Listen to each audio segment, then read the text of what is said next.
I'm going to start with how to find distressed properties. I know we talked about this yesterday, but we're going to continue. If you guys have any questions about what I covered on yesterday in regards to PropStream and how to use PropStream, please go ahead and put it in the chat and I'll address that as we go along. Or if you feel like you need clarification on anything that has to do with how to find distressed properties, put it in the chat and I will do my best to address that. But today I'm going to be focusing on number one, how to find distressed properties in any market. And then we'll go over the MLS offer system. I feel strongly about that. I think that's a good tool to have in your toolbox. And then also I'll do a demo of the MLS deal domination. Basically, in the last class, I know that I did talk about PropStream and how to find deals, and we talked about the different ways to find deals. It is absolutely very important for you to focus all your effort at the beginning and even during your journey in real estate investing on marketing to find deals, because you're only going to make money if you find deals. If you're able to find good deals, that is when you make money. So you need to think about that. And the ways to make money off of the way to find good deals, let me rephrase that, is for you to find off market deals, right? Which is going to be what we covered yesterday using PropStream, buying your own list, skip tracing that list, and then cold calling them or sending out mailers to them so that the seller can raise their hand and say, okay, hey, I do have a house to sell. I am interested in selling and whatnot. So that's the first thing. And then the other way, so I'm showing you guys free ways. Technically, it's using PropStream is not free because PropStream has I think it's $97 or $99 a month subscription fee. But with that, you get 10,000 records. So you could download 10,000 records that you do not have to pay for to use, which is actually not a bad deal because when I was buying data through ListSource, even with the package that we had, we were paying, I think, 3 cents per record. I think 10,000 at 3 cents was like what, $300 or something. So if you're getting 10,000, and I don't know, my maths might be incorrect on that, but whatever.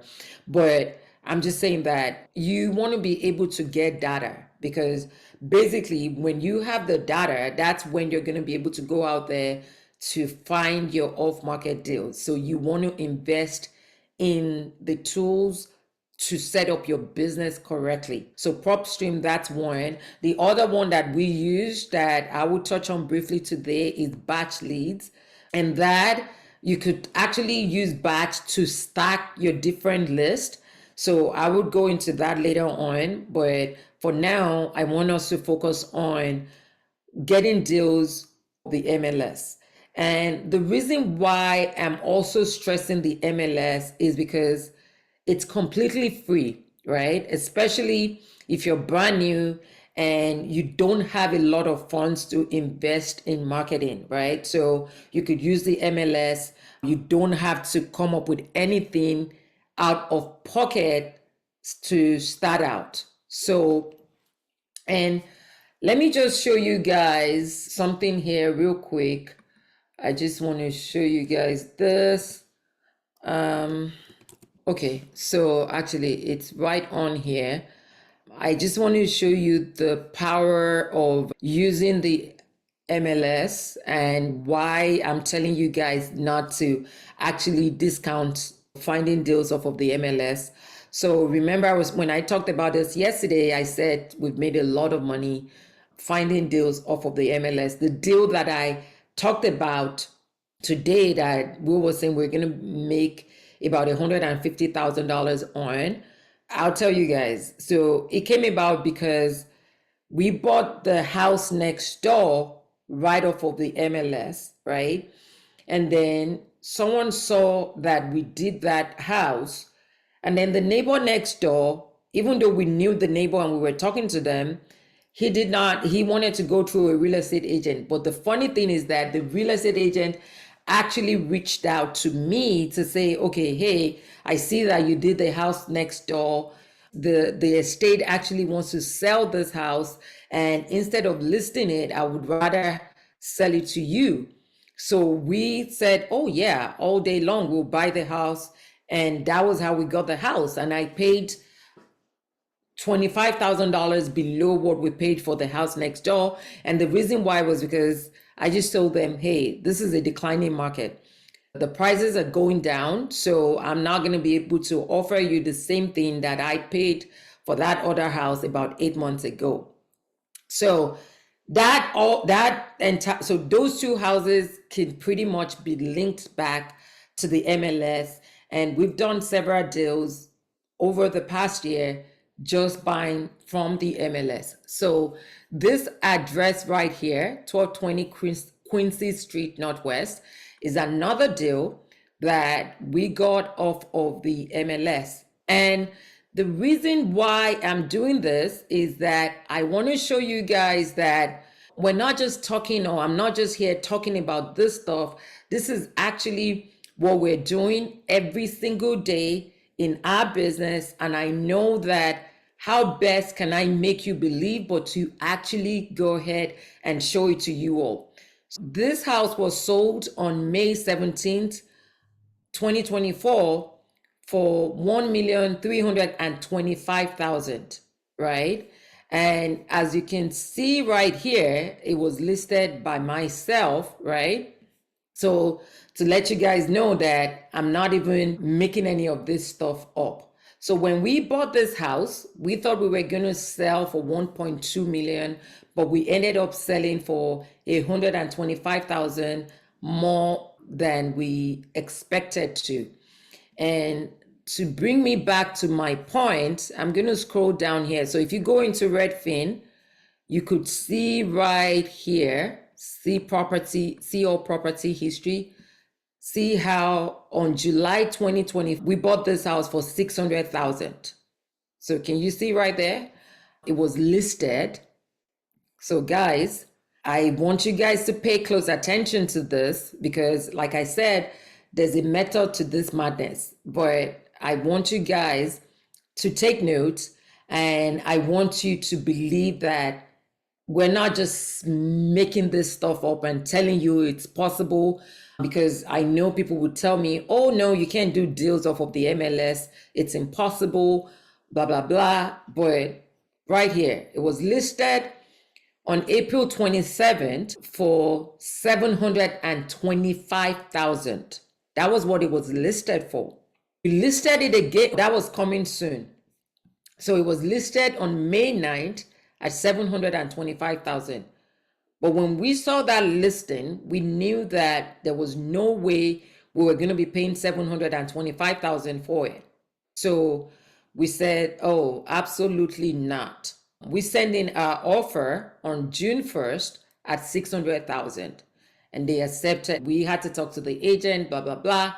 They accepted that offer and we closed on the house on July 6th. So you could see that right here. And this is Bright MLS, is our MLS in the DC, Maryland, Virginia area. So this is to show you where we bought it at 600,000. So it took us a while to get the permit and to do all the work that was necessary. We added an addition onto the back and everything. But at the end of the day, I listed it back on the market on March 26th for 1,350,000. And that was just like, okay, let's see what happens. And less than a month later, we got an offer at 1.325. And I didn't even go back. I know if I'd gone back to say, okay, yeah, come up with one close to asking. But at that point, I was just like, you know what, take this offer and run. Because when we actually did the deal analysis on this, exit price was at 1.2. So even at 1.2, we bought at 600. That was the $600,000, what is it called, difference in price. So we knew that we were going to be making a whole lot of money on this house. And then as it turns out, we were able to actually sell at 1.325. So that's a 167.6% increase in price. Why did I show you guys all of that? I did all that to tell you that you do not want to discount this training that I'm giving on how to buy properties off of the MLS, and also to show you all that yes, we are doing deals, we are buying deals, and they are coming directly from the MLS. And this is just one of them. I can show you guys. So I hope that all makes sense. So I will do a brief demo on how to gain access or how to use the MLS to set up your search so that when anything comes up, you're able to run your comparables. And if you want to put in an offer, you're actually able to do that as well. And then I'm going to be sharing with you guys critical facts about the MLS, how to create your search in the multiple listing service, how to put together your team, right? How to research and call real estate agents, how to run comparables, and then how to save your comparables, and then how to view properties and call the agent back. So basically, this is the steps, or these are the steps that we have to go through when we're making offers on the MLS. So the key thing is that the first step is that you need to get access to the multiple listing service. And there's three ways you can get access. The first way is to get your license, right? Which is going to be a longer process, because the reason why it's going to be a longer process is because to get a real estate license, I think depending on the state, you need to go and get, I think in Maryland, and don't quote me on this, I think it's about 60 hours to 80 hours of education. And then in addition to that, you have to pass the state and the real estate board exam.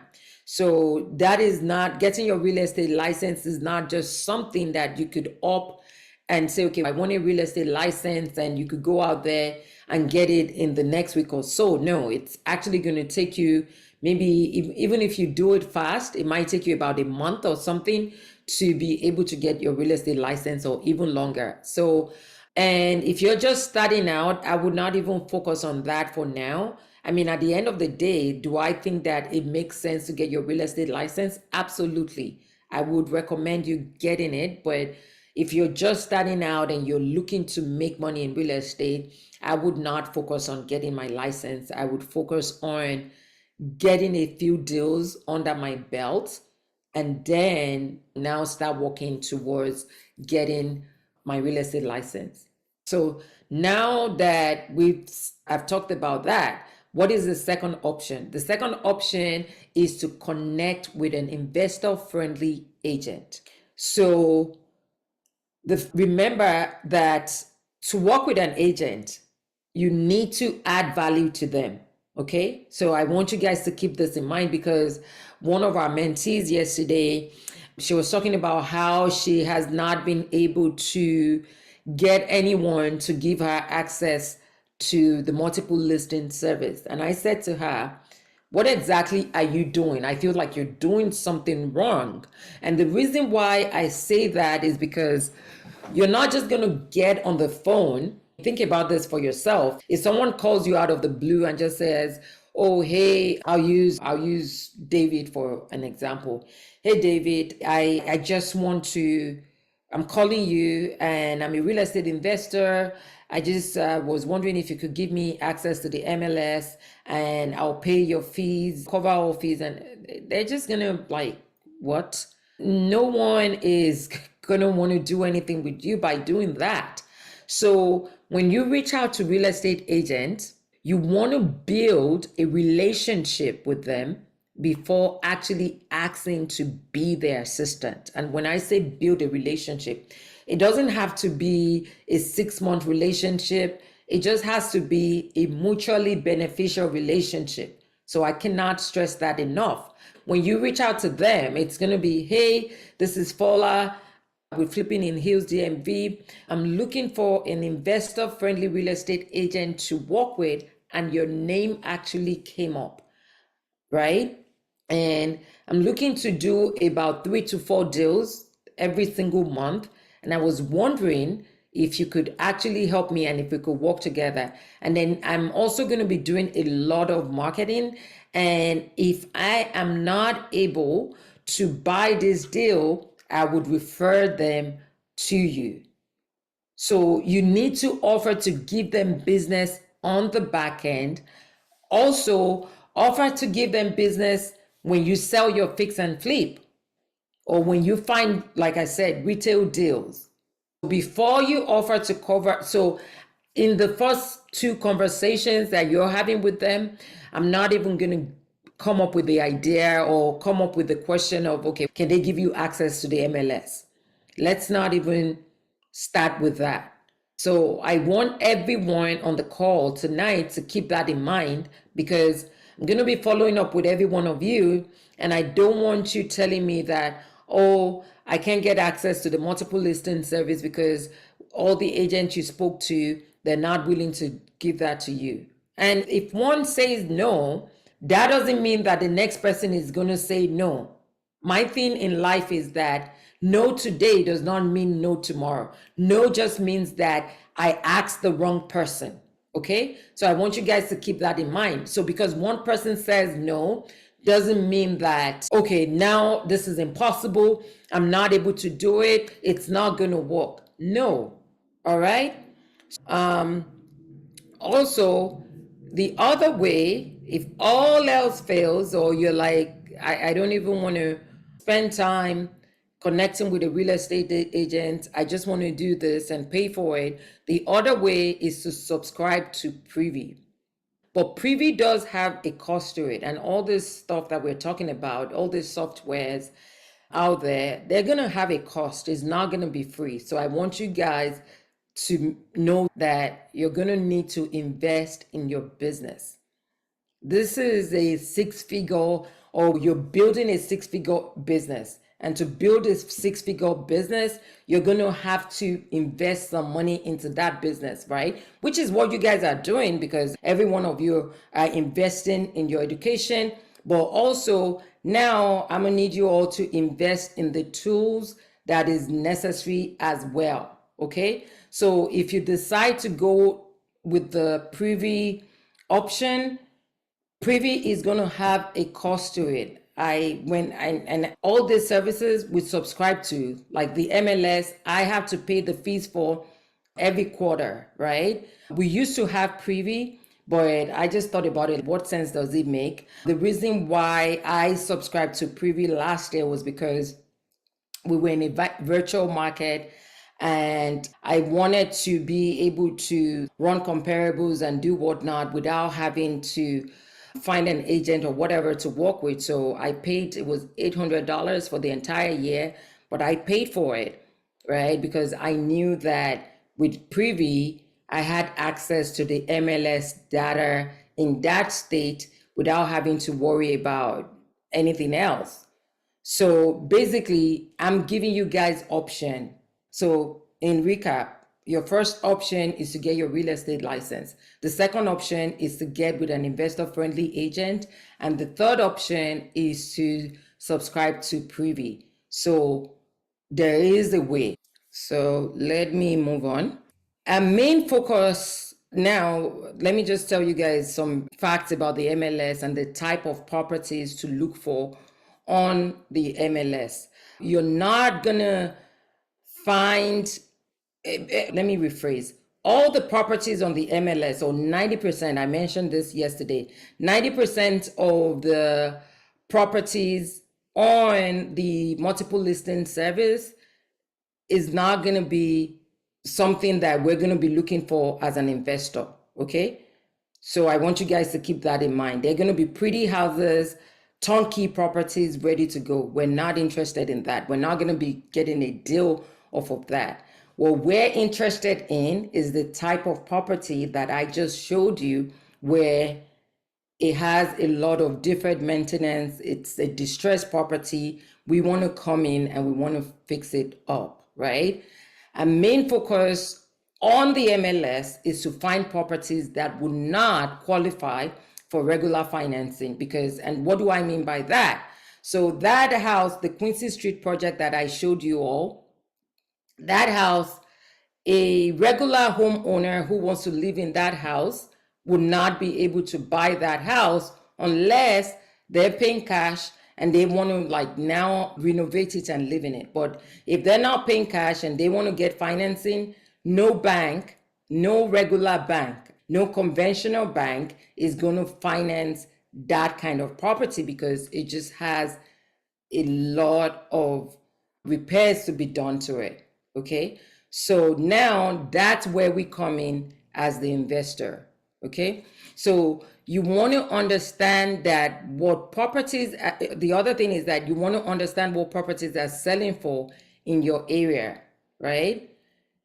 Get a map and drive around the neighborhoods you want to invest in. Okay. You need to have what I call geographic knowledge of the neighborhoods that you want to invest in. And then also look at what renovated properties in that area in your market, look at what they're selling for. Okay. And then also you want to understand the zoning laws in your area. And the reason why I say that is that this will allow you to do more deals and make more money. So I'll give you guys an example. We bought a house that was a single family row house. And we took that house because we understood the zoning laws in our city and in our market. We knew that we could actually take that house, because of how it's zoned, we could actually build another house at the back. So basically, we did not demo it completely. So we left the front facade of the house and the walls, and then we also built another. So we built 4 units in front and then 4 units at the back. And it was connected by, we just had a, what would I call it now? A stairs, or I can't remember the word I'm looking for, but we had something connecting the 2 houses in the front and in the back. And we made a lot of money on that deal. And the only reason why we were able to do that is because we understood the zoning laws, and we knew that, okay, we could actually take this house, take it from a 2-unit property into a 8-unit property. And this is not, you're not going to understand this if you're just starting out, but I want you guys to start educating yourself and start thinking about all these things. And that's why you're getting educated, so that you, when you're looking at a deal, the question to ask, okay? The right questions to ask, what to say and what not. And also, like I mentioned, there's some investors in my market who all they do is focus on zoning opportunities, and they would pop off the roof, add another level, do a complete tear down and rebuild. And by doing all of that, you just stand to make a lot more money. So you want to keep that in mind when you're looking at deals and you're trying to find deals. And then the other key thing that I would also tell you, that I tell everyone that I did when I was starting out, is that make sure an appointment to view properties that are fully renovated in your market. And the reason why this is absolutely necessary, especially if you're brand new, is to know what your competition is doing out there. And even up till now, I still do this in my business where if I have a house in a neighborhood, or if we're whatever areas that we're working in, I would just, when there's a new listing that comes on the market, I will make a showing appointment and go out there to actually see that listing and see what other developers are doing in terms of, are they spending a lot of money or are they cutting back? I just want to know at all times what is going on in the market. And the only way to do that is that you have to go out there and view other renovated properties, look at what builders are doing, look at what your competition is doing in terms of their house is renovated. What are they doing to it? Are they using LVT floors? Are they using hardwood? Are they putting in stainless steel appliances? Are they going the whole 9 yards? But if you sit at home or if you sit in your office and you're not going out, you're not going to know what is happening out there. So you want to keep that in mind, okay? So now the next thing is to create your search in the MLS, right? So I'm going to go on to the multiple listing service real quick and just show you guys. I'll do a quick demo because I know that it's easier to show you guys how this stuff actually works than to just keep talking about it. So this is our multiple listing service, is called Bright MLS in the DC area. Only real estate agents have access to this.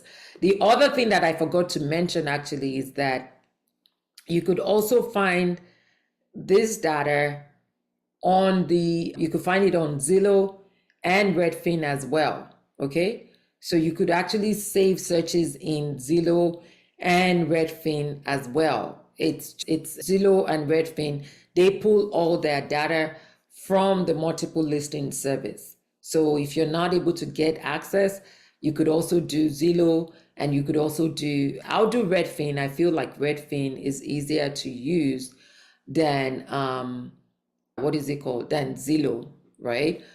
So this is the multiple listing service. Like I said, I'm going to jump on here real quick and just demo this and show you guys how to do this. For those of you who are not in the DC metro area, most of the MLS in the country, they're set up almost the same way. It's not exactly 100% the same, but I would tell you this, that it is almost the same. So basically, if you're doing a search or if you get access to the multiple listing service, this would still be what you see when you come in. It might vary just a little bit. It might say, if it's whatever state, whatever city or whatever, it might say that up here instead of Bright, it might give a different name. It would say MLS. And then basically, when you want to do a search, this is what you're going to be clicking on to do a search. And then you could do a residential sale, residential lease, multi-family search.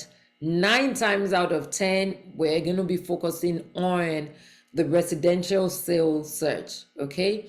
And to set up, so basically what I want to demo, right, is how to set up your MLS deal domination, or how to find deals on the multiple listing service. So basically, you are going to come into here, and I'm going to make the assumption that the zip codes that you want to focus on, all that information, we're going to put in our zip code. We're up here where it says zip code, and then status or days. The status that we're going to be focusing on is just going to be active and active under contract. And what do I mean by that? And why am I saying that we want to focus on active and active under contract? The reason why we're focusing on active and active under contract on our MLS deal search is because when it's pending means that the deal is under contract, which means that someone else has agreed to buy that property and they've signed with the seller saying, oh yes, I'm interested, I'm going to be buying from you. So if it's under contract, we there's no point in looking at those properties because 9 times out of 10, they would go to settlement. And if it doesn't go, it would come back to the active status. Okay. So basically, for the purposes of trying to find deals off of the MLS, we're only going to be looking for active and active under contract. Active under contract just means that it is under contract, but they're still trying to take backup offers.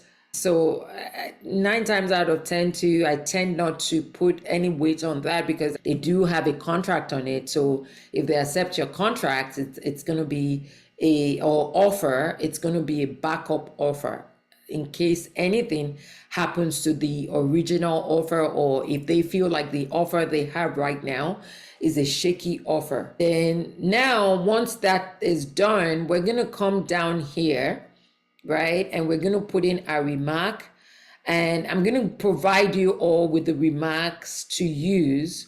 We're going to be putting that in the portal so that you have access to it. But basically, there's some keywords because basically, remember guys, I said that most of the houses that will come up on the multiple listing service, pretty houses. And at this point, we're not interested in pretty houses. We're interested in distressed properties, ugly houses that would not qualify for regular financing. So how do we find that needle in the haystack? The way we do is by putting in the remarks right here and using the keywords that I'm going to be providing. And once you have that, you'll put that in here.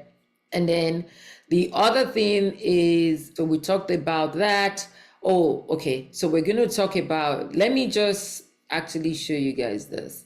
So I have a search that is already saved so that I don't have to. And the way we do this is that we have it saved in the system, and whatever MLS you're using, you're going to be able to do a saved search so that pretty much all you have to do is come back to your saved search, or it would actually auto email you listings so that you can go on there and start looking at properties that matches your criteria. But we have to set up that criteria, and that was what I would continue to show you guys. So let's go with, this is my safe search. It's called DC Old Listed Fixer. And pretty much this is the fixer upper properties that I want. So I'm going to go into criteria right here. And you could see that I put in the county. Okay. So basically whatever county whatever market you're in, you want to put in the county right here, and then the zip codes that you want to work in that county. If you want to work the entire county, then you just put in the county and no need to put in the zip code. Okay. So basically that's the first thing. You're not going to be putting in any address or any of this other stuff because you just don't need that. And then I'm going to go with active. Okay, so on this one, I didn't put the active under contract, but you could still do active and active under contract. Okay.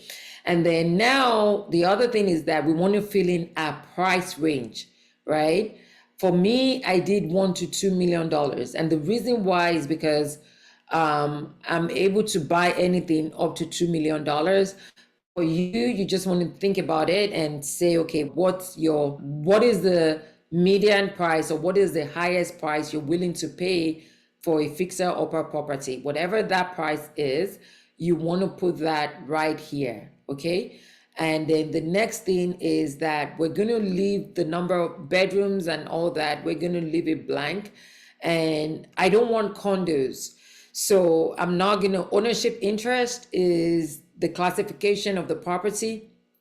I only want fee simple properties. I don't want condominiums. I don't want ground rent. I don't want cooperatives. I don't want any of those.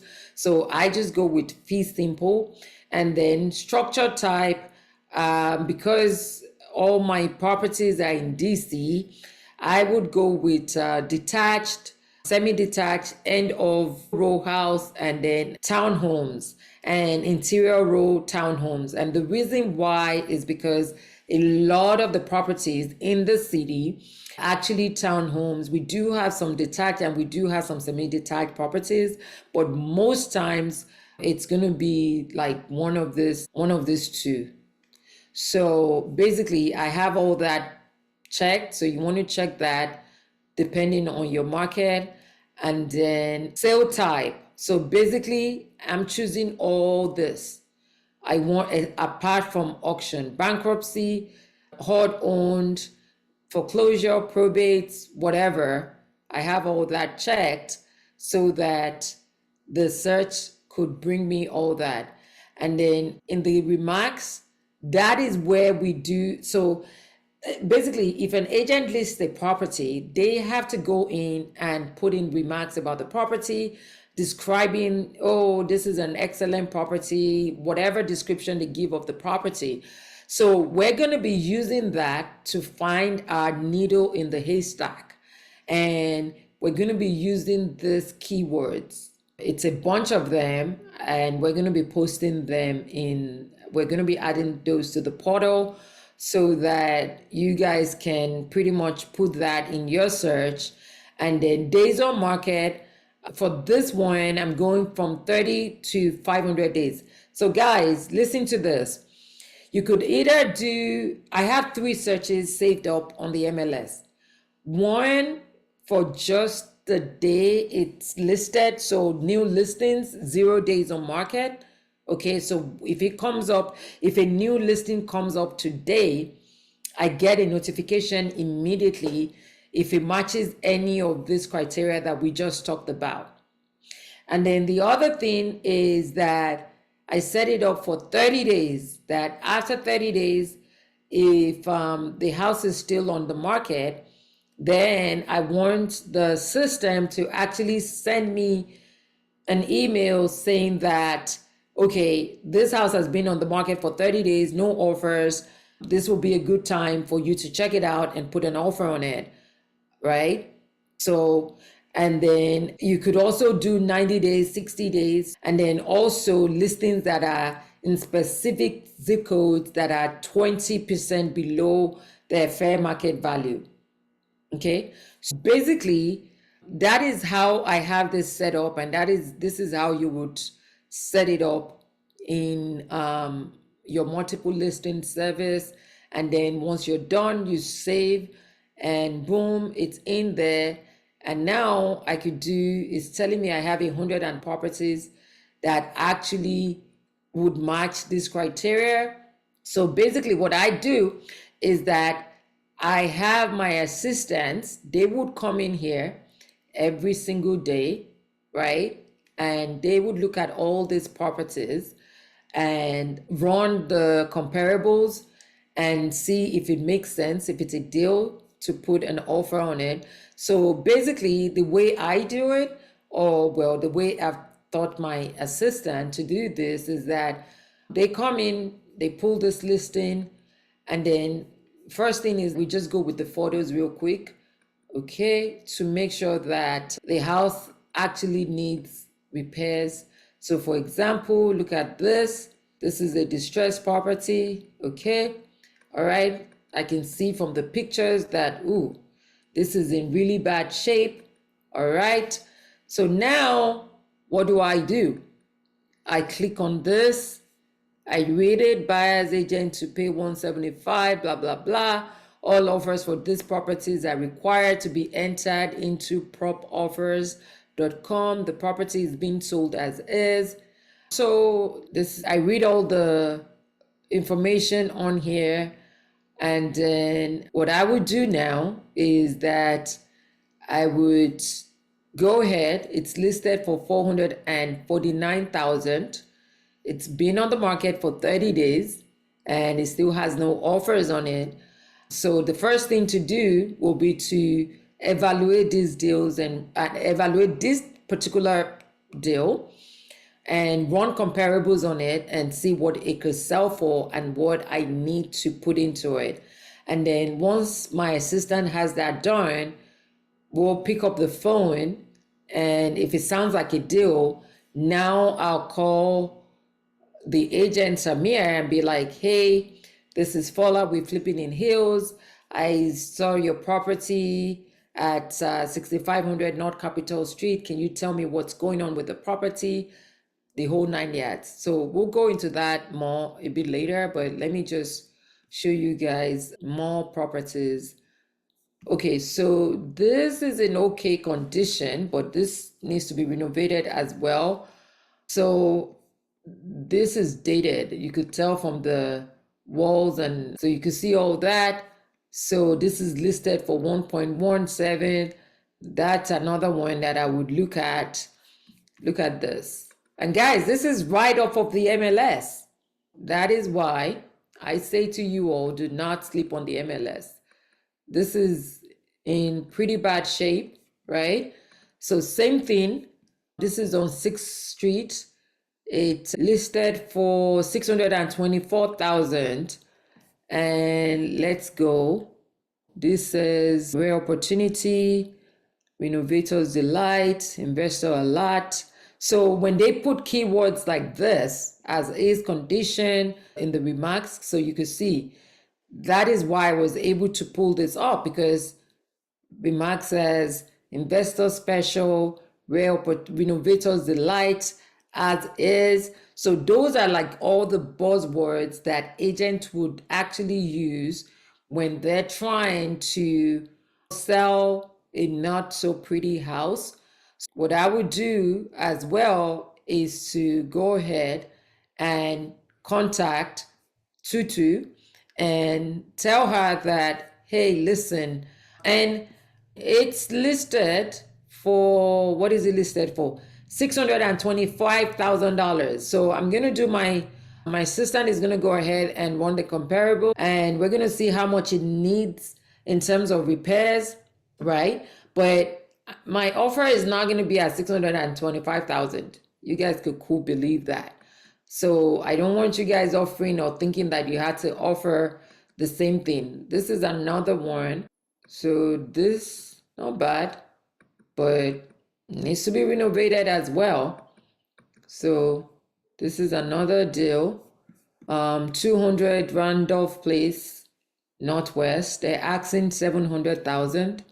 So I come in here again, 3-bedroom, 1.5 bath with corner lot that can possibly be used for a home addition or other building options. Verify with zoning and applicable laws. Okay. Okay, so let me tell you guys the craziness that is going on that I see here. They started off at 900,000. Don't ask me why, but what was Herb drinking when he listed this at 900,000? So basically, we could send them an offer. We're still going to do due diligence and run the comps and all that. But there's absolutely no way anyone is paying him or paying them 700,000 for this house. And just to see how crazy they are, they started off at 900,000 30 days ago. So we know how to play the game. We're just going to lowball the offer and put in a bid at whatever we feel the house needs to sell for. Okay, this we're not going to bother. It's a condo project. So this is another one. So first thing, look at the pictures, right? And see if you can get this person interior pictures. So this looks pretty bad as well. And then I go in, I read the remarks, but this is not even reasonable. Like, why would they put it at 1.85? So I'm not even gonna, I know what that area sells for, so there's no way. They gotta be smoking something to think that, oh, that is not that house. I was about to say. Okay, so this looks pretty decent. So I'm not gonna bother about this because a homeowner could actually buy this and live in. Sometimes what happens is that the system is not foolproof. Okay, so the reason why this came up is because it says seller is motivated. So because they have that keyword in there. This is Trent's listing. I know Trent. It's been on the market for 204 days. So, yeah. So we're not gonna mess with that one. This is another one. Let's see. Okay, so you can see this right here. So someone started this rehab and it looks like they were not able to finish it, right? And guys, this is right off of the MLS. All this that we're looking at right now, it's right off of the MLS. So that's why I keep telling you all that if you want to get a deal, you just have to put in the time and the effort, but you can definitely get deals off of the MLS if you're consistent and if you're diligent about it. Okay, so this is another deal. So now let me go back. I'm gonna go in here. I calling all investors. Someone else on completed work can be your treasurer, blah blah blah. Okay, and this is listed for $305,000. It's been on the market for 86 days right here. So days on market and then cumulative days on market. That's what this means. DOM is days on market, and then cumulative days on market is because basically what happens is that sometimes the agent would take off the house, but they would list it and then take it off the market. But with the multiple listing service, it would actually count the cumulative days that the house has been on the market and someone has been trying to sell it. So they've been trying to sell this for the past 86 days and they've been trying to sell it for 375,000, which is interesting because they've not been able to get an offer on it. But the next thing, sorry, I lied. They have it priced at $599. I was about to say that I don't know how they listed it at $375, but it's actually listed at $599. Maybe what happened was that this person bought it at $375 and then they're not able to, they got into trouble or they're not able, and we can tell. We can go to the history to see, right? I want to see if it has the information on the previous listing. I guess because I'm in the right property history. Here we go.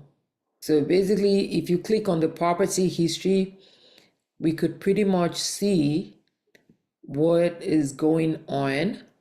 So basically, this is all that has been going on. Like in 2022, someone bought it at 444,000 and then they bought it at 444,000 January 2023. That's the final close price. And they brought it back on the market for 714,000 without even really finishing the work. And then they decreased the price down to 650 and then brought it back down to 649. And then now they have it again at 599. So basically, the MLS would give you all this information. It was sold. Mark sold it to Dwelling Edge for 444,000 in 23 January. So you could get all that data. That is why I like the MLS. You could get the data. You could go here to public records. It would show you the owner's name, the owner's address, all that good stuff. The taxes, everything is right here. It's taxed at 502,000. So you have all the information that you need. So basically, what I would do, or what my assistant would do, is just come in every day. We have a Google Doc spreadsheet that we use, and we would go down this list, and this is another one. And she just would run the comps, do the numbers, and we come in and we put an offer on it, and then we go from there. So this one is 6414 8th Street Northwest. So I can go in here and get the true story of what is happening. It's been on the market for 36 days. Estate sale, okay? I like estate sales. A well-beloved Brightwood home is ready for new owners. All inspections are for information purposes. It is sold as is. Confirm your financing allows for this term. This is what I guess you guys have an understanding of the multiple listing service. This is all the deals as of today that came up that has been on the market for 30 days or more. And I can even, let me go back. I can even go back and I can look at all this information like lot size, days on market, 30 days, 31 days, and it goes on like that up to 490 days. Wow. That's it with the putting offers on the MLS. So I told you that you could do three types of searches. You could do the 0 days on market. The one that I just did right now was the 30 days on market. Also, so I just demoed the, what is it called? I just demoed the 30 days on market. Pro tip, everyone searches using 30 days. So what I do is that we can change that to 25 days so that basically we get in before everyone else gets in. With the 0 days on market, sometimes if it's a great deal, you're going to get into a lot of competition with other investors because now everyone is looking at the same deal at the same time and they want to put in an offer on it. So sometimes with the 0 days, it's a bit more challenging, especially if it's priced, if it's priced right. A lot of investors are just going to come out of the woodwork and put in offers on it. Not that you can't get a good deal, but you're just going to be going against a lot of competition. These are the keywords that we use or that I've used in the search. We're going to be giving you guys, everyone, this in the portal so that when you want to set up your search, you could actually just put in these keywords and it would be there. And like I said, when you look at MLS listings, there's a place for the agent to put in the remarks about the property. And what we're going to do is use this remark to identify distressed properties, right? For example, if the remark says TLC, it means that the house needs tender loving care, and which means that there's some repairs or upgrades that needs to be done, right? And then also if it says that they're selling as is, I'm just going over some of these keywords. It might suggest that a house needs some work and that the seller might be willing to give a discount, right? Motivated seller. What does that mean? This is someone who wants to sell and they want to sell fast. And then fixer upper also means that the house needs a lot of repairs. So the agent remarks pretty much gives you a sense of what is going on with the property. So now the next thing we want to do is assemble your team, right? And who is going to be on your team? You need the real estate agent, the title company, the home inspector, and the general contractor. So to make this a successful marketing channel, you need to have the right people on your team, which is going to be, like I said, your real estate agent so that they can represent you on the buy side. And also when you're done with either the renovation or trying to rent it, they can also represent you with that. And then you need a title company. What is a title company? This is where you close on the property when the seller has accepted your offer. So basically, what the title company do is that they would perform a title search to ensure that you're getting good and equitable title to the property that you intend to buy. Because anyone can come and say, okay, hey, Paul, I have this house or I want to sell it, but are they actually the owner of the house? Is the mortgage, do they have a mortgage on it or has the mortgage been paid off? So this is what the title company is there to do. They're there to do a title search to make sure that the seller who is selling you the property can actually sell you the property, and that they have good and equitable or marketable title to transfer to you as the buyer. In terms of the home inspector, right? Starting out, the reason why I bring up the home inspector is that you want to know, especially if you have no experience about construction or renovations and what goes into it. You don't need a full-blown home inspection, but you need an inspector who can go through the property and let you know if there's some major issues or any major issues that you need to be aware of, because you do not want to buy a house and then you end up being stuck with a house that actually needs, what is it called, that has structural issues, and you're going to have to spend a lot of money to actually fix the issues. So that's why, starting out, I recommend getting a home inspector.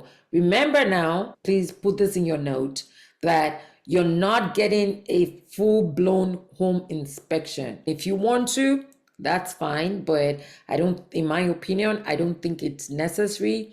I just think you need to find an inspector who can actually work with you, that you'll tell them, hey, we're going to be working on multiple properties, because I don't want anyone to be out of money and then you don't end up buying the property and then you've paid like a home inspector $500, $600 for a home inspection and you end up not buying that house. The other option is to use your general contractor.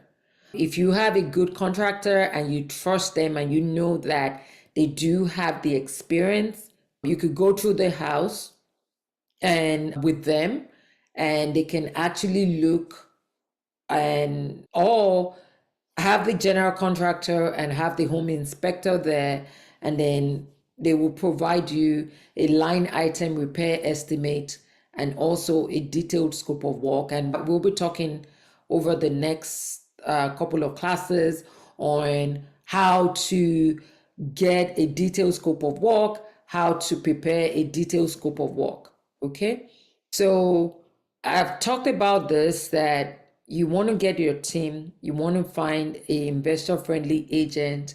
The best way to find a real estate agent to work with is that you can ask around, or you can join a, what is it called, Facebook. I know that in my local area, there's some real estate group in the DMV. I forget what it's called now, but I'm part of that group. And I know that there's a bunch of like real estate agents in that group. They understand wholesaling. They understand what investors do. So if I were you all, I would actually start with using Facebook in my local area to find an investor-friendly agent to work with. Or you could go to your local RIA as well. RIA meaning your real estate investment clubs, and attend maybe 1 or 2 meetings, and then talk to the owner or to the person who is the, what is it called, the organizer of the RIA, and ask, hey, who are the agents, who are the local agents here? Speak to them. They're very familiar with working with investors. And then you could also use Zillow to, there's a tool called the Agent Finder tool on Zillow. So you could actually use that as well to find a investor-friendly agent in your local market. And then I'm also going to go over how to, and this is, I'm just going to go through this real quick. We are going to be doing a, what is it called? A deep dive into how to find good contractors later on. But just a quick note, you could go to Home Depot early in the morning or any supply house. You want to go over to the pro desk, speak to them, and tell the contractors who are coming in what you're looking for, and ask for references, ask for properties they've worked on, Also, you could drive around neighborhoods, and if you see a dumpster outside, you want to go in, you want to introduce yourself. 7-Eleven, Wawa, all these places, and then talking to other wholesalers and also talking to real estate agents. Okay. You could also get a reference for a good, what is it called? A good real estate investor, a investor friendly agent to work with, or a good contractor to work with. I was losing my train of thought right there. Now about calling the agent. You need to build rapport and understand real estate lingo. Okay? You don't want to sound like a newbie. When you talk to the agent, if you sound like a newbie, they're not going to want to do business with you. And your proof of funds should be ready to go. If you're wholesaling, your cash buyer will provide this. And if not, later on in the program, I will provide you with a list of lenders and how to also get your proof of funds letter. And then one thing is that make sure that you're not signing an exclusive buyer broker agreement with the agent, because basically we're going to be, what is it called? You're going to be working with like different agents. So if you find a property, it's best to ask them to represent you on that listing. So you want to make sure that you're not, as I repeat, you're not signing an exclusive buyer broker. You're just going to sign a agreement for one property, okay? Just that one that you're looking at. The qualifying factor for most agents is that you have your proof of funds and that you're honest and also you're loyal. So you want to be loyal and fair on every deal that they bring to you. So if an agent brings you a deal, you don't want to cut them off and go behind their back and all that. You don't want to do that, because word do get around. So you want to do what you say you're going to do. And for homework, I want you guys to, before the next class, I want you to make at least 50 calls to agents in your market. So find distressed properties that you're interested in, and I want you guys to call them, and I'll give you the script. Basically, this is what you're going to say during the call. Let's say we're calling Rob. It's going to go like this. Hi, Rob. This is Fola. We're flipping in Hills DMV. We buy 6 to 10 properties a month to either fix and flip, and also we buy them as rentals. And I was calling you about your listing on 123 Main Street. We do have some interest in the property. And so when you say that, you just don't say anything again, and just say, oh, before you say that, can you tell me more about this? Can you tell me more about the property? And then just wait. So you want to use open-ended questions to determine the seller's motivation when you're calling the listing agent. So for example, remember when I was doing the demo, we saw I went through 4, 5, 6 properties. So if I called any of them, it's just going to go, hey, this is Fola with Flipping in Hills. I buy 5 to 6 properties every month, and I buy them to either fix or flip or as rentals. And I saw your listing on 123 Main Street, and my company we do have some interest in the property. Can you please tell me a bit more? And let them speak. And then you take the answer, and whatever they tell you, you use that to ask another question like, oh, really? So when you say they are tired, what do you mean? They might tell you, oh, the seller just wants to sell, or the estate just wants to sell, blah, blah, blah. So what I'm going to say is that, oh, okay. So when you say the estate wants a quick sale, what do you mean? Because basically, I'm repeating that. I know exactly what they mean, but I'm asking questions to dig deeper into the situation. So remember, you don't want to make any assumptions. So we ask these questions because we want to be able to determine the motivation and also to see how we can add value to the seller or to the agent. So also when you're talking to the agent as well, you want to build credibility with the agent, and you can tell them how many transactions you've done. If you've not done any, you could tell them, hey, I'm looking to buy 5 properties this month. I'm looking to buy 2 properties this month. You're not lying, right? You are looking to buy, you're actively looking to buy. So you want to tell them that, you want to sound credible, you want to build credibility with them. Also, so we did the live demo about all the MLS deal domination, making the offer. So I don't want to like rush through making the offer. I'm going to cover that on the next class, right? I don't want to rush through that at all. I know that we've covered a lot tonight.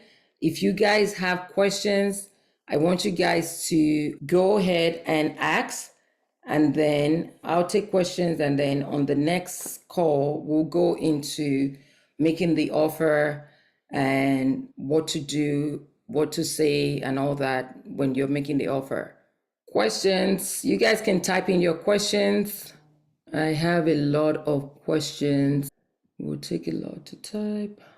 Let me see. Yeah, I'm not, yeah, the problem is that not even sure how to mute you.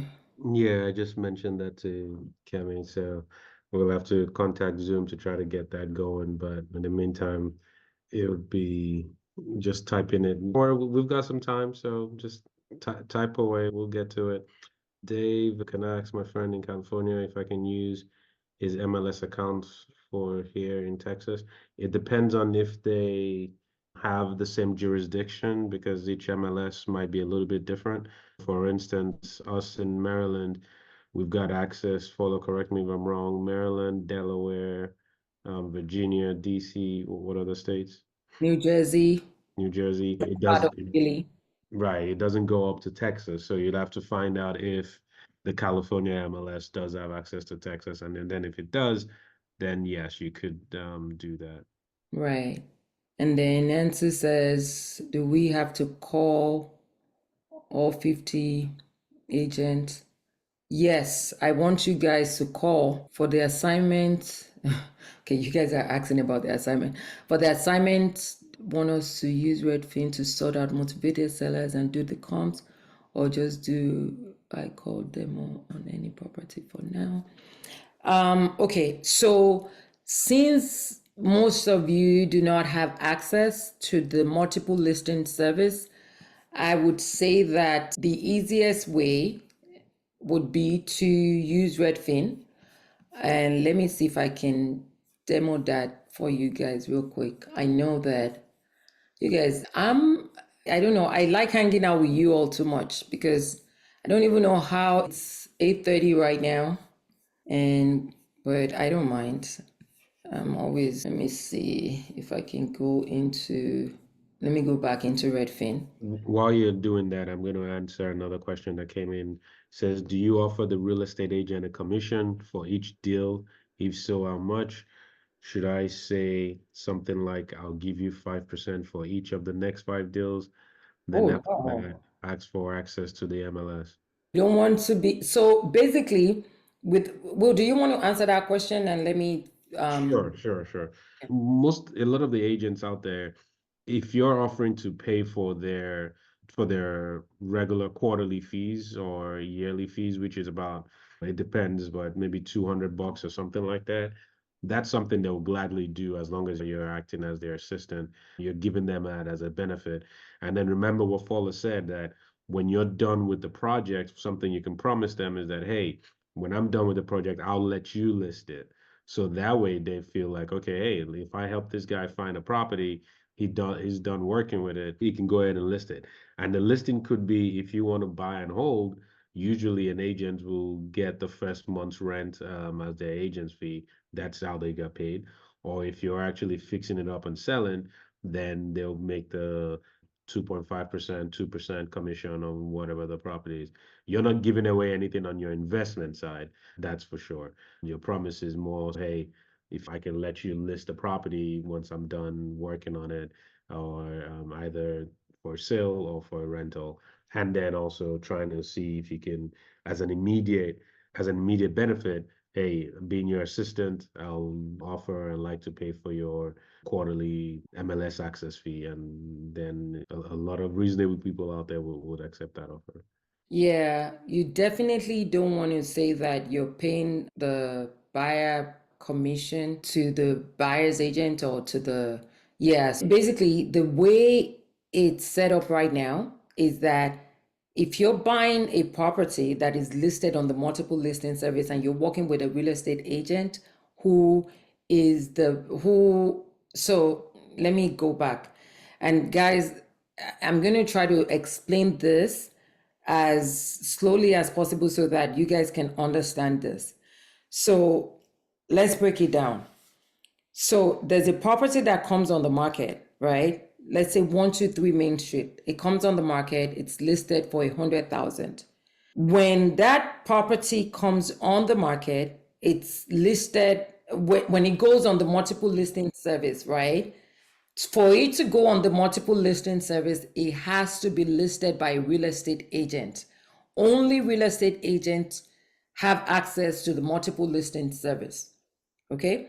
So that's the first thing we need to make sure that you guys understand. So now this house comes on the multiple listing service. It's listed for 100,000.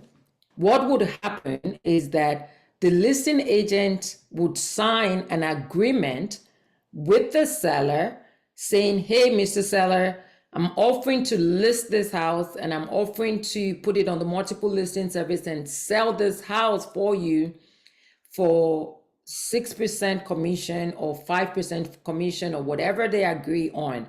The industry standard is 6%, but we've also done 5. Okay. As a listing agent, so let's say I'm the one listing the house, 123 Main Street. I'm listing it for 100,000. And the seller would go ahead and allow me, or I would tell them that for me to list this house, they're going to be paying me a commission of, let's just go with 5% of the sales price of 100,000.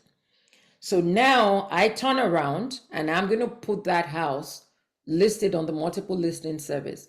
And then when I do that, I'm also going to put on the multiple listing service that, hey, for any other cooperating agent who brings me a buyer, I would pay them 2.5 out of the 5% that the seller has actually offered to pay me. Technically, the seller pays the buyer's agent and the seller's agent commission. That makes sense. But the lawsuit, the entire NAR lawsuit was about sellers now saying, okay, hey, why do we have to pay the buyer's agent commission? We're not interested in doing that. So now I think it was supposed to start in July, but I think they moved it to August now. So going forward, when you look at a listing in the multiple listing service, we're actually not going to be able to put in the buyer's agent commission. We're not going to be able to put that in anymore. In the past, it used to be that if the seller is paying 5%, the listing agent would give half of that to the buyer's agent and then they take half. Basically, for example, the example that I gave you all with the 100,000 listing with the 5% commission that I was going to make, I would take 2.5 as a seller's agent, and then the agent who brings me a buyer is called the buyer's agent. They would also get 2.5 of that 5% at settlement. So basically, the seller pays the buyer. Hey, Paula, real quick. So in this situation that you're referring to with the new changes, I also need to know this. Does the Even if the seller wants to pay the buyer's agent, are you saying they're not able to because you just mentioned that you're not going to be able to put that on the MLS anymore. Is that Right. accurate? So the MLS is not gonna allow you to put a buyer's broker compensation into it. Basically, what they're saying is that you need to go off of the MLS to negotiate whatever it is that the seller is going to be paying or the buyer. How will the seller put that into, if I want to if I want to pay that for the buyer to get them to come buy my house, how would I let people know that just in my comments, or Yeah, so you would have to communicate that with whoever shows the property because it's going okay, to be had a lot of buyers are like barely getting by. exactly, yeah. So to tell them, okay, you're going to have to pay 2.5 on top of whatever they're paying, I don't think it's going to happen. But yeah, that's what is coming on. Or that's Okay. what is going to be going forward. All right, cool. I think you got that one cleared. Another question was, can you do a more of an explanation on the exclusive buyer broker agreement? I think you just did that. So that's I think that takes care of that. Yeah. Yeah, and if you guys are not clear about it, or if you're still not clear about it, let me know because basically, let me say this about the exclusive buyer broker agreement. That agreement is pretty much saying that, hey, and actually, this is my train of thought, I remember. So now going forward, right, the buyer's agent, like if I wanted to represent a buyer on a transaction, what the new law says is that I would have to, as the buyer's agent, negotiate my own commission with the buyer or with the seller. Okay. So if you want to work with an agent, they can come to you and tell you, okay, for me to work with you, you're going to have to pay me in a 2.5 or whatever the purchase price of the house that you're buying, you're going to have to pay that to me. And if you sign that at settlement, you would have to pay them that. In the past, it used to be that the seller would pay it, but now they're not, what is it called? They're not required to pay it anymore. If you sign a buyer broker agreement that says, so you need to actually read what you're signing. And that's why also that I mentioned that also you do not want to sign an exclusive buyer broker agreement because an exclusive buyer agreement means that on all transactions that you do, that agent will be the one to represent you. And if you go and you buy another house behind their back, they can sue you to get paid on that deal. So that's why I'm saying that you don't want to sign an exclusive buyer broker agreement. You want to sign, if they tell you, okay, hey, I found you a deal, I need you to sign. Yes, you could sign, but it's going to be based on that address and that transaction alone. Once that is sold, then that is it. I hope that makes sense.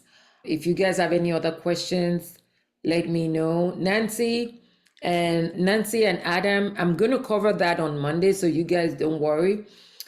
I would go over that on Monday. And just to show you guys the homework again, you could come into here, all the stuff that I did in on the multiple listing service, you could do on Redfin. So basically what I did is that I came in here, I put in, you could do it by zip code or by area. So I just did Northwest Washington, DC. But if I wanted to do a certain zip code, I could do that too. So I could do 2000, 2011, 2000, right? And then for sale, put that in. And so basically you're going to come here, put in your filters, right? For sale, maximum amount of, let's just end it at 650,000. You don't have to go up to that, but 0 to 6, what did I do? 0. So we're going to do 0 to 50 or 650, 3 bedrooms plus 2 plus bathroom. Home type is going to be house or townhomes, and then it's active. If you want to do more than 30 days, okay, you could do that here. And then if you want to do new listings, you could do that here as well. The only thing that I don't know about Redfin is that I don't think there's a way to, okay, you could actually put in the keyword, right? you could put in the keyword right over here. And so we could do more than 60 days. And I'm actually just going to change this to, I'm just going to do the entire Washington, D.C., for example. So that way I have more, okay?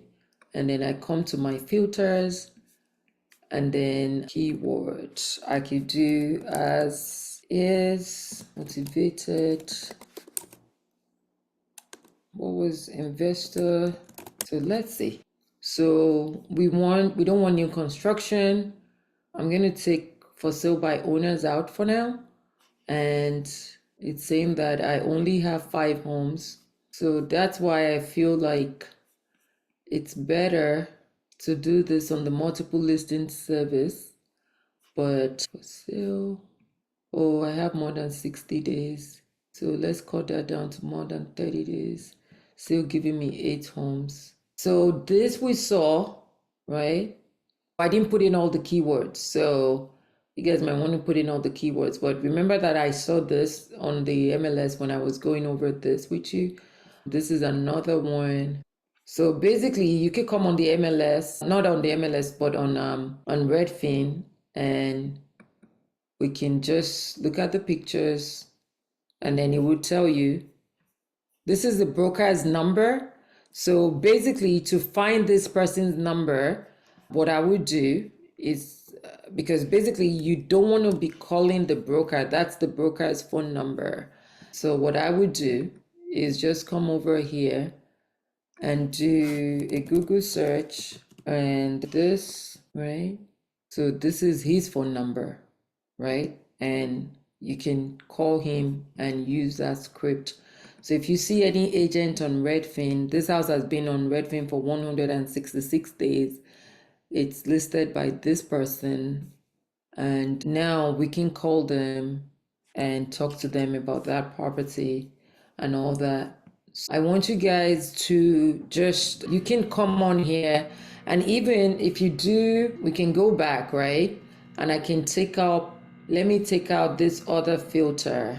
If I come here, 0 to 650, 1 to 650,000, 3 bedrooms, 2 baths, townhome. I could active, and then I could do more than 14 days. If I want to take out the keywords for now, so you could put in the keywords or you could add more keywords, and then you could do this and just look, right? By just looking at the pictures as well, you can see if a home needs to be fixed up or if it's in pretty good shape. So the key to this homework is that we just want to call and we just want to build rapport with the real estate agents. So that is it. Any other questions? I hope this was helpful. Do you guys have any other questions? I think that's it. No questions in the chat or in the Q&A. Okay. All right, everyone. If you have questions, please go ahead and email. You could email me or text Will. We're more than happy. I know this has been a lot of information tonight, but like I said, I just want you guys to do well. And I know that we got to get the ground running. We got to get it running fast. So I hope that everyone would take this weekend to do their homework. And also the list that you got yesterday, the homework, now I want you guys to also skip trace. Go ahead and skip trace that list. You can skip trace. You could use a provider off of Fiverr, right? Batch is another service that would give you skip tracing, but I forget how much they actually charge. And then the other person that we do, I have a VA who he charges about 3 cents, maybe. I don't know if I feel like sharing that with you all. Let me think about it. I might share his information with you guys. And he's in Pakistan and he can pull list and provide data and all that as well. So, but let me think about that. Okay? All right, everyone. Remember, Make sure you do your homework. And the one that the list, to everyone that has pulled their list, I want you guys to go ahead and skip trace that list. And also, I want you guys to use the script and start calling real estate agents and start building rapport. The key thing is to go into Facebook and join groups that has to do with real estate investing in your local market. If you go into Facebook and just say real estate investing groups or wholesaling in DC or whatever market you're in, you should find a bunch of groups to join. And in that group, just say, hey, I'm looking for an investor friendly agent to work with and all that. Okay? Which list do we give? Do you understand that question? I think you had mentioned that the homework that was given yesterday that you want to be skip traced. So the question is which list? So Sorry, the list to skip trace. The list. yes, the list from Yeah. yesterday. So that's what I just reiterated. Yes, the list that you pulled from yesterday for the homework. Yes, Okay. she's in there. Okay. All right. Okay, guys. Have a good night. I'll see you all on Monday.